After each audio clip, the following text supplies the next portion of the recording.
கனவுகளில் வாழ்ந்த நாளை கண்ணெதிரே பார்க்கிறேன். கதைகளிலே கேட்ட பெண்ணாய் திரும்பி திரும்பி பார்க்கிறேன். அங்கும் இங்கும் ஓடும் கால்கள் அசைய மறந்த வேண்டுதே. இந்த இடத்தில் இன்னும் நிற்க இதயம் கூட ஏங்குதே. என்னானதோ ஏதானதோ கண்ணாடி போல் உடைந்திடும் மனது.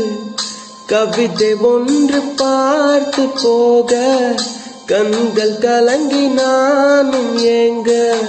மழையின் சாரல் என்னை தாக்க விழிகள் எல்லாம் கேள்வி கேட்க.